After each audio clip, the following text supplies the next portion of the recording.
আমেরিকাকে আমরা প্রাচ্যের লোকেরা একটি এককেন্দ্রিক দেশ হিসাবে সবসময় দেখে এসেছি, কিন্তু এখানে নভেম্বর মাসের শেষের দিকে একটি উৎসব রয়েছে যা আমাকে সবসময় আকৃষ্ট করে। একে বলা হয় থ্যাঙ্কসগিভিং উৎসব। এই দিনটাতে আমেরিকানরা তাদের পূর্বপুরুষদের ধন্যবাদ জানিয়ে থাকে, আর এই উপলক্ষে 2+2 4 দিনের একটি টানা ছুটি থাকে। নভেম্বর মাস আবার এখানে শীতকালের সূচনার সময়। সমুদ্রপৃষ্ঠ থেকে উচ্চতর জায়গাগুলোতে এই সময় বরফের আনাগোনা শুরু হয়ে যায়, আর এই তুষার উৎসব দেখবার জন্য আমার মনটাও সবসময় ব্যাকুল হয়ে ওঠে। আমরা থাকি ক্যালিফোর্নিয়া স্টেটে, আর এই ক্যালিফোর্নিয়া স্টেটেরও বেশ কিছু জায়গায় এই তুষার উৎসবের আনাগোনা দেখা যায়। তবে তুষার উৎসবে যদি আপনি মুগ্ধ হতে চান তবে আপনাদের যেতে হবে আমেরিকার কলোরাডো নামের স্টেট। এই থ্যাঙ্কসগিভিং উৎসবের সময় আমরা ঘুরতে গিয়েছিলাম কলোরাডোতে, ক্যালিফোর্নিয়া থেকে একটি বড় রোড ট্রিপে। বরফে ঢাকা সুন্দর প্রকৃতিকে যদি আমাদের ভিডিওগুলোর মাধ্যমে দেখতে চান তাহলে আমাদের এই কারেন্ট সিরিজের ভিডিওগুলোতে চোখ রাখুন। এই এক্সাইটিং নতুন সিরিজটি শুরু করবার আগে দেখে নেওয়া যাক গত সিরিজে আমরা কোথায় গিয়েছিলাম। গত সিরিজটা ছিল আমাদের সাগর পথে আলাস্কা ভ্রমণ কাহিনী। আমাদের জার্নি শুরু হয়েছিল আমেরিকার সিয়াটল শহর থেকে। সেখান থেকে এনসিএল ক্রুজের এনকোর জাহাজে চড়ে আমরা প্রথমে গিয়েছিলাম আলাস্কার জুনো, যেটা আলাস্কার ক্যাপিটাল শহর। তারপর আমরা গিয়েছিলাম সুন্দর একটি ছোট্ট শহর কল স্ক্যাগওয়ে। একটা পুরো দিন আমরা কাটিয়েছিলাম গ্লেশিয়ারের রাজ্যে। দেখেছিলাম অসংখ্য জানা না জানা গ্লেশিয়ার একটি সুন্দর রৌদ্রোজ্জ্বল দিনে। ফেরবার পথে একটা দিন কাটিয়েছিলাম আলাস্কার স্যামন মাছের দেশ খেচিক্যানে। এছাড়া অসংখ্য সুন্দর সময় কাটিয়েছি এই বিশাল বড় জাহাজটিতে। শেষ করেছিলাম একটি সুন্দর সন্ধ্যা কাটিয়ে কানাডার ব্রিটিশ কলম্বিয়া রাজ্যের রাজধানী শহর ভিক্টোরিয়াতে। কয়েক মাস পরে আবার আমরা রাস্তায় বেরিয়ে পড়ার জন্য রেডি। মালপত্র সব গোছানো হয়ে গেছে। মালপত্রের বহরগুলো একটু দেখিয়ে দিচ্ছি। এই যে এতগুলো মাল গাড়িতে এবার উঠবে। এই তো গাড়িতে মালপত্র ঢুকে গেছে। আর আমরা আমাদের BMW X5 নিয়ে যাচ্ছি কলোরাডো ট্রিপ, উইন্টার এই প্রথমবার। গাড়ি রেডি। এখন বাজে সন্ধ্যা 6:15। অন্ধকার এখন 6:15 সময় বেশ অন্ধকার হয়ে গেছে চারদিকটা। সারা রাত জার্নি করব। কালকে দুপুরের দিকে কলোরাডো পৌঁছানোর ইচ্ছা আছে। সম্ভবত আমরা ব্রেকেনরিজে থাকবো। এখনও ডিসাইড করিনি কোথায় ফার্স্ট নাইটটা থাকবো। লাস্টের 3 নাইট আমরা থাকবো এস্টেস পার্ক, সেগুলো বুকিং করা হয়ে গেছে। স্টার্ট করছি। আমরা প্রথমে আজকে যাব বেকারসফিল্ড হয়ে, প্রথমে I-5 ধরে বেকারসফিল্ড, তারপরে ওখান থেকে লাস ভেগাস হয়ে I-15 ধরে I-70 ধরবো। একটু ঘোরা পথ, কিন্তু তাও ওই রাস্তাটা সেফ, ওই জন্য রাতে ওইটা দিয়ে যাচ্ছি। কলোরাডোর ব্রেকেনরিজ যেতে হলে যে রুটগুলো ইউজ করা যায় তার 3টে এখানে দেখানো হচ্ছে। প্রথম রুটটি হচ্ছে এই I-80 হয়ে প্রথমে রেনো পর্যন্ত যেয়ে সেখান থেকে কন্টিনিউ সল্ট লেক পর্যন্ত যেয়ে তারপরে I-15 দিয়ে প্রভো হয়ে চলে যাওয়া যায়। এখানে এসে I-70তে জয়েন করা যায়। আর একটা রুট হচ্ছে এই রেনো থেকেই এই যে ভিতরের রুটটা রয়েছে সেটাকে বলা হয় হচ্ছে হাইওয়ে 50। এটাকে আমেরিকার লোনলিয়েস্ট বলা হয়, কেননা এই যে রেনোর পাশে এইখান থেকে এই পর্যন্ত উটা পর্যন্ত মাত্র 2 কি 3টি ছোট্ট ছোট্ট শহর এখানে রয়েছে। কিন্তু এই দুটো রাস্তায় শীতকালে যাওয়ার জন্য নিরাপদ নয়, কারণ রাত্রিবেলা আমরা ড্রাইভ করব, আর এখানে বেশ কিছু জায়গা বেশ পাহাড়ি পথ রয়েছে এবং সব জায়গায় ফ্রিওয়ে নয়, এইখানে অনেকটাই ফ্রিওয়ে নয়। তাই আমরা চুজ করলাম এই রুটটি। এখান থেকে গিলরয় পর্যন্ত 101-এ যেয়ে আমরা চলে যাব I-5-এ।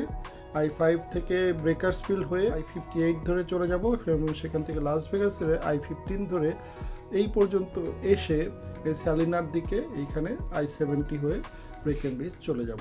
আমরা এখনও ফ্রিওয়েতে উঠিনি, একটু ভিতর দিয়ে যাচ্ছি। গিলরয় হয়ে যেতে হবে, দেখলাম ওইদিকের I-5-এর রাস্তাটা 582-এ বেশ জ্যাম রয়েছে, তো এদিকে গিলরয় হয়ে আমরা I-5 ধরবো। আমরা ফ্রিওয়ে 101-এ বেশ জ্যাম রয়েছে, প্রায় 15 মিনিট একটা ডিলে রয়েছে, তাই জাস্ট এক্সিট নিয়ে মন্ট্রি রোড দিয়ে যাচ্ছি। মর্গান হিলের কাছাকাছি চলে এসেছি আমরা পৌঁছে গেছি বেকারসফিল্ড। আমাদের বাড়ি থেকে 160 মাইল দূরে। একটু টাইম বেশি লেগে গেল, ট্রাফিক ছিল রাস্তায়, সেজন্য। এখন বাজে রাত 11টা। 6:30টার সময় ছেড়েছিলাম, 4.5 ঘন্টা লেগে গেল। এখানে বেকারসফিল্ডে আমরা এখানে পেট্রোল ব্রেক নিলাম, পেট্রোল ভরানো কমপ্লিট করে এখানেই আমরা এখন রাতের ডিনার করে স্টার্ট করব আবার। 11:35, মোটামুটি 35 মিনিটের মধ্যে পেট্রোল ভরানো, খাওয়া দাওয়া সব শেষ। এবার ড্রাইভার চেঞ্জ হয়ে গেছে, রূপ গাড়ি চালানো শুরু করেছে। আমি এখানে বিছনা তৈরি করে নিয়েছি, শুয়ে পড়বো। সাবধানে যাস রূপু, স্পিড লিমিট দেখে চালাস। নেক্সট লাস ভেগাসে দেখা হবে।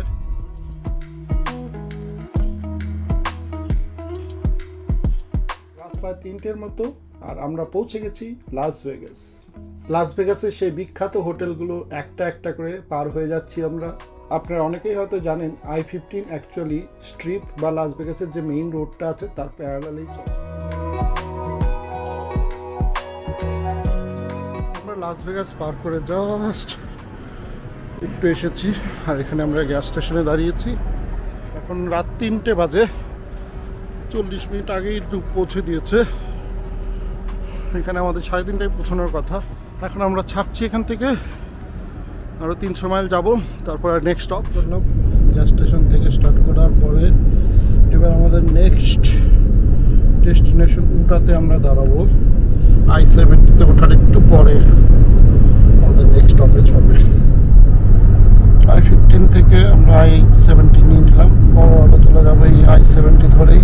ডেনভার পর্যন্ত চলে যায় এই রাস্তাটা, আর বিয়ন্ডও যায়।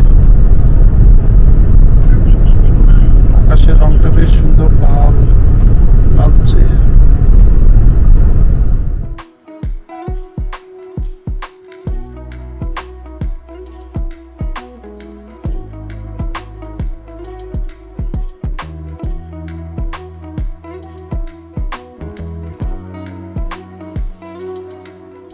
চলে এসেছি স্যালিনা।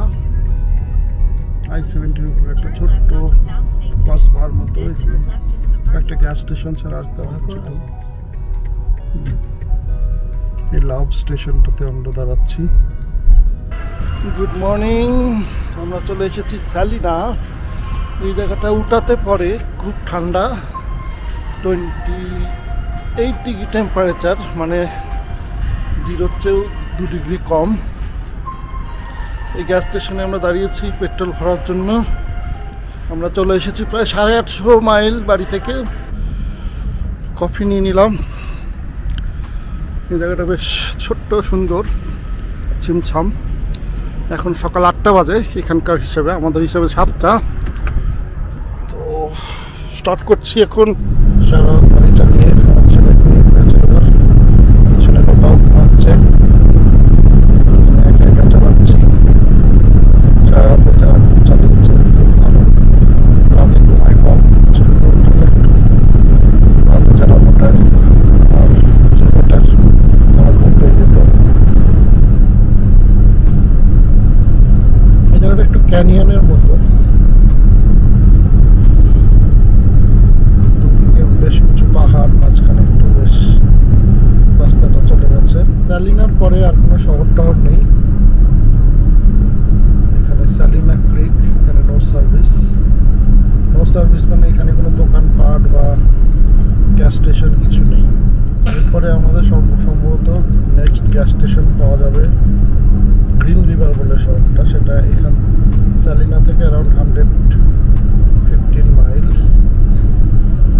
আমরা 10-15 মাইলের মতো চলে এসেছি।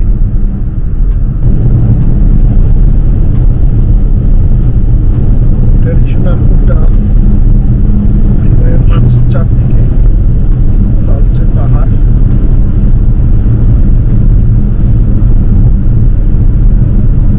পাহাড়গুলো কেটে ভিডিওটা বানানো হয়েছে। ওটা বলতে যা বোঝায় এইরকম। এই স্টেটটা প্রায় বেশিরভাগ জায়গায় এই ধরনের লালচে পাহাড় বা টিলা বা ঢিবি যাই বলুন, তার মধ্যে ফ্রিওয়ে চলে গেছে। চারদিকে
এই প্রথম শহর ঠিক না, ছোট একটা গ্রাম বা কসবা যাই বলুন, এটাই গ্রিন রিভার।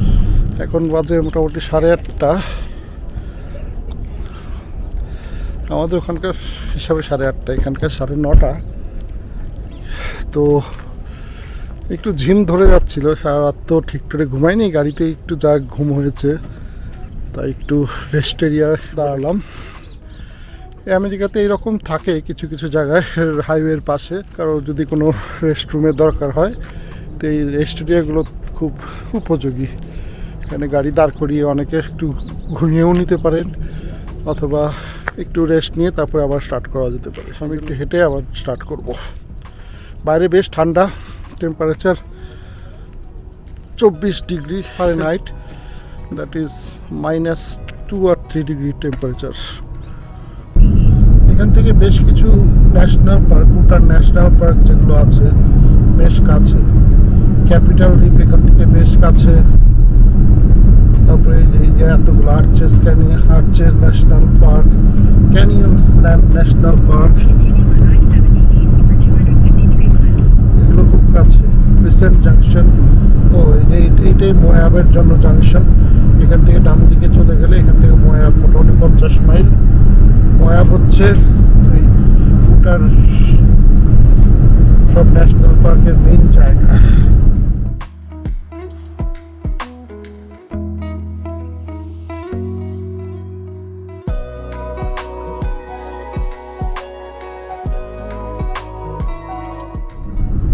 কলোরাডো স্টেটে ঢুকে পড়লাম। কালকে রাতে আমরা ক্যালিফোর্নিয়া থেকে স্টার্ট করার পর রাতে নেভেদা ক্রস করেছি। মাঝরাতের দিকে আমরা ক্রস করেছি অ্যারিজোনা, ছোট্ট একটু পার্ট ছিল। তারপরে শেষ রাতের দিকে ক্রস করেছি উটাই চলছিল শেষ রাত থেকে। আজকে সকাল যখন আমি গাড়ি নিলাম তখন আমরা উটাতেই ছিলাম। এই উটা ক্রস করে এবার আমরা কলোরাডোতে ঢুকলাম। এটা গ্র্যান্ড জাংশন শহর, এখান থেকে আরও 3 ঘন্টা লাগবে ব্রেকেনরিজ পৌঁছতে। অনেকবার এসেছি এই জায়গায়, থেকেছি মাত্র একবার, 1 নাইট এখানে ছিলাম আমরা 2015 সালে।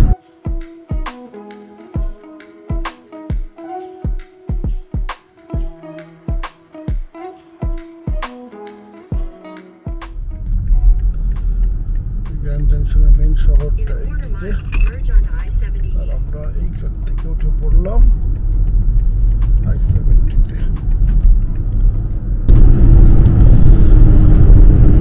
আমরা রাস্তার বাঁদিকে দেখলে আমরা কলোরাডো রিভারটা দেখতে পাচ্ছি। এখান থেকে কলোরাডো রিভারটা মোটামুটি আমাদের সাথে সাথেই চলবে অ্যাসপেন বা গ্লেনউড স্প্রিং পর্যন্ত। ক্যানিয়নটা ক্রস করার পরে তারপরে শুরু হয়।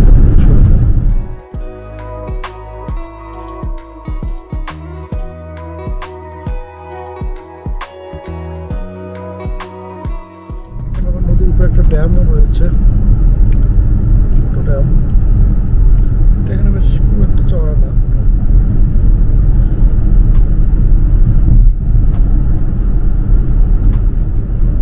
ছোট টানেল।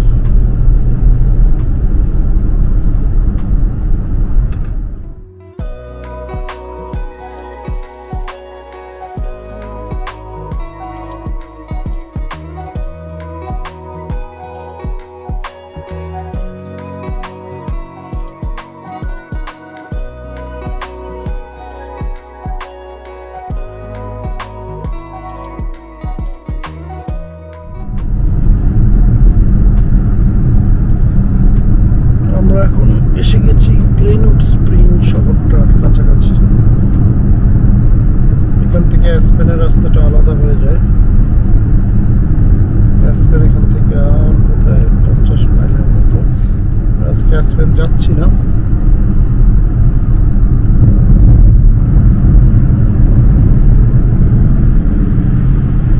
গ্লেনউড spring Aspen 1 mile.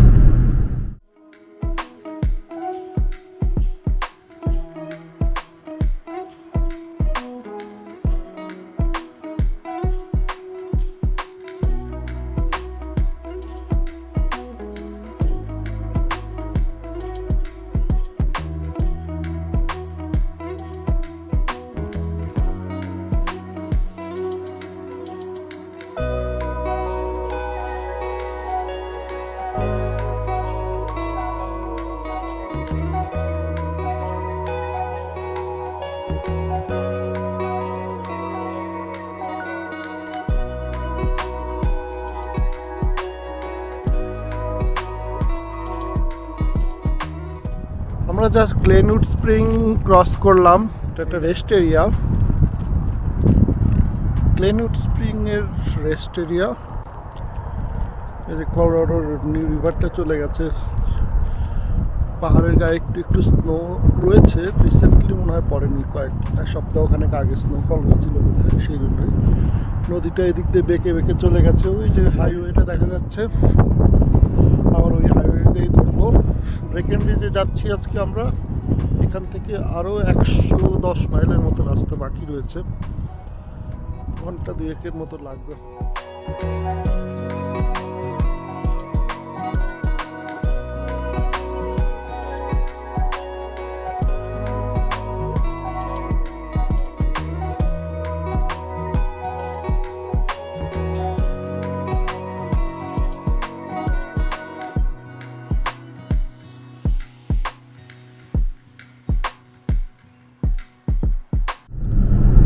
ক্যানিয়নের মধ্যে দিয়ে যাচ্ছি,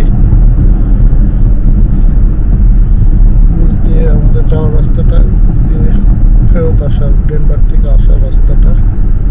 আর ডান দিকে রয়েছে নদী, ওই সামনে চারদিকে উঁচু উঁচু পাহাড়।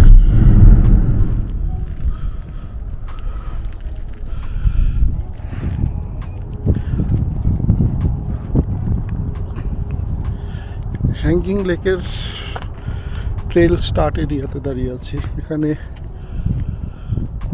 নদীটা জমে গেছে মোটামুটি। হ্যাঙ্গিং লেকে যাওয়ার জন্য পারমিট লাগে, সেই পারমিট আবার নিয়ে $10 পার পারসন শুরু করতে হয়। তো আজকে আর হবে না।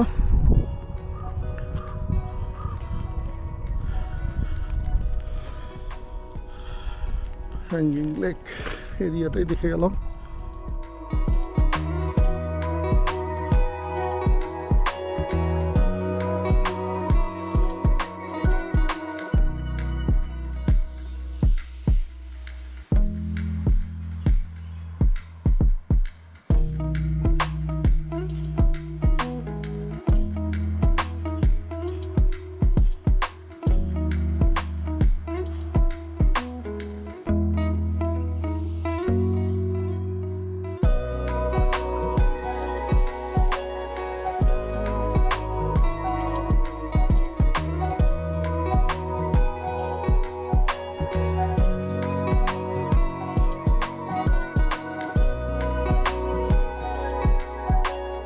এখন রয়েছি ভেইল, এখানে একটু ব্রেক করলাম, ম্যাকডোনাল্ডের বার্গার খেলাম।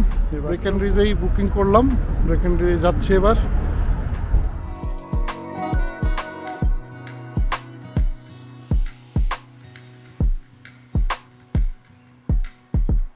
আমরা এখন চলেছি আমেরিকার কলোরাডো স্টেটের ভেল শহরের অলিগলিতে। এই ভেল শহরটি হচ্ছে আমেরিকার সবচেয়ে জনপ্রিয় ski resort city or town. এখান থেকে ব্রেকেনরিজ মোটামুটি 35 মাইলের মতো দূর।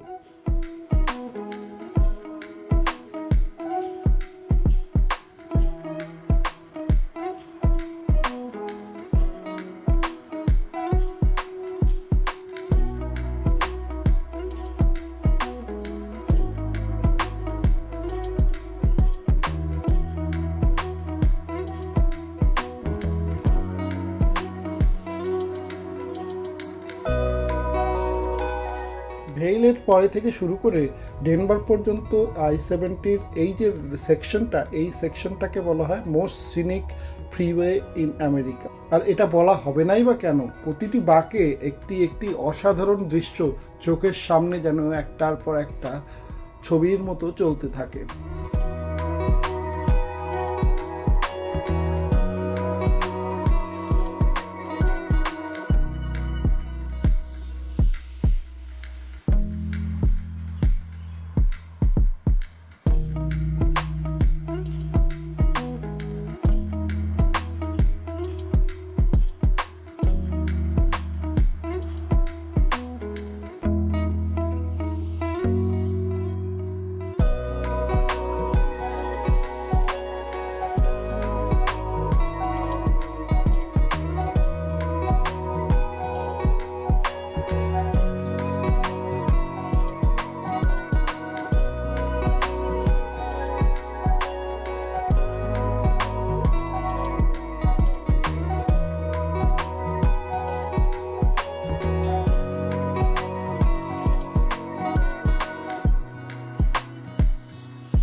থেকে আবার I-70-তে উঠে আরও 20 মাইল আসার পর আমরা এখন চলে এসেছি কপার মাউন্টেন নামে আরেকটি স্কি রিসর্টের কাছাকাছি। এই ডান পাশে যে সুন্দর ছোট্ট শহরটি দেখা যাচ্ছে সেটাই হচ্ছে কপার মাউন্টেন।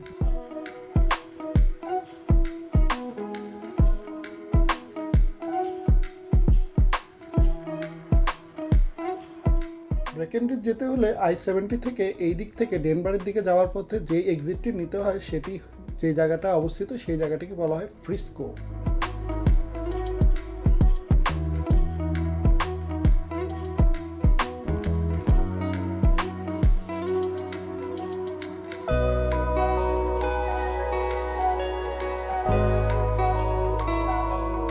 আমরা এবার পার করছি ছোট্ট পাহাড়ি শহর ফ্রিস্কো, যেখানে আমরা I-70 থেকে এক্সিট নিয়ে ব্রেকেনরিজের দিকে চলে যাই। বিখ্যাত পাহাড়ি শহর ব্রেকেনরিজ এই ফ্রিস্কো থেকে আর মাত্র 10 মাইল দূরত্বে অবস্থিত, আর সেখানে পৌঁছতে আর মিনিট 15 বেশি লাগার কথা নয়।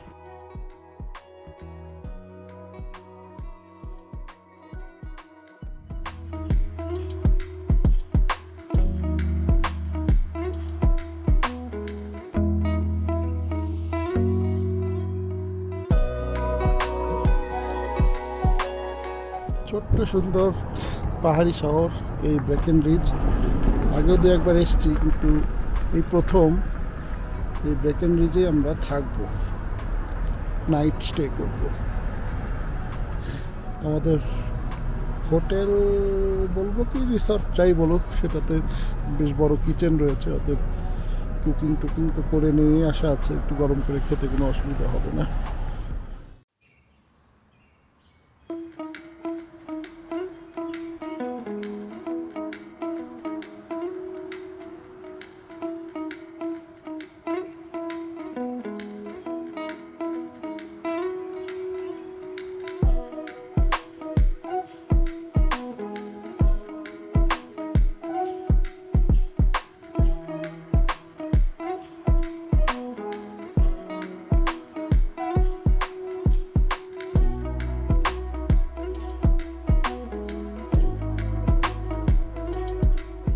ব্রেকেনরিজে যখন আমরা আমাদের হোটেলে পৌঁছলাম তখন বেলা প্রায় 3টের মতন হয়ে গেল। এখানকার টাইম 3টে, মানে আমাদের লোকাল টাইম ক্যালিফোর্নিয়া 2টো। যে হিসাব করলে আমরা গত 20 ঘন্টা ড্রাইভ করছিলাম। তাই এই 20 ঘন্টা ড্রাইভ করে আমি আর আমার ছেলে দুজনেই বেশ ক্লান্ত হয়ে পড়েছিলাম, আর তাই আজকের মতো এখানেই আমরা ক্ষান্ত দিলাম। আগামী পর্ব মানে কালকে আমরা ঘুরে দেখব এই সুন্দর ব্রেকেনরিজ শহরটা, চড়ে বসবো এখানকার ফ্রি গন্ডোলা রাইডে, আর তাতে চলে যাব উপরে স্কি রিসর্ট এরিয়াটা। তারপর ব্রেকেনরিজ শহরকে বিদায় জানিয়ে আমরা রওনা দেব আরেকটি সুন্দর পাহাড়ি শহর এস্টেস পার্কের দিকে। সেই পথে পড়বে আমেরিকার সর্বোচ্চ আর one of the longest tunnel, যেটাকে বলা হয় আইজেনহাওয়ার টানেল। ডেনভারকে ছুঁই ছুঁই করে এবার আমরা চলে যাব বোল্ডারের দিকে, বোল্ডার হয়ে চলে যাব এস্টেস পার্কে। সন্ধ্যাবেলাটা কাটানোর ইচ্ছা আছে এই এস্টেস পার্কে শহরেই। সেই সম্পূর্ণ কাহিনী থাকছে আমাদের পরবর্তী পর্বে। আজকের মতো এখানেই শেষ করছি। সকলকে ধন্যবাদ জানাচ্ছি আমাদের এই ভিডিওটি দেখবার জন্য। আপনাদের যদি ভিডিওটি ভালো লেগে থাকে তাহলে কমেন্ট করে অবশ্যই জানাবেন, সকলের সাথে অবশ্যই শেয়ার করবেন। যদি কোনো সাজেশন থেকে থাকে তাও কমেন্ট করে জানাবেন। আশা করি ভবিষ্যতেও আপনারা এমনই সাথে থাকবেন। আপনাদের সবার সাথে আবার দেখা হবে আমাদের পরবর্তী কোনো একটি ভিডিওতে। ততদিন পর্যন্ত সকলকে জানাই শুভ বিদায়।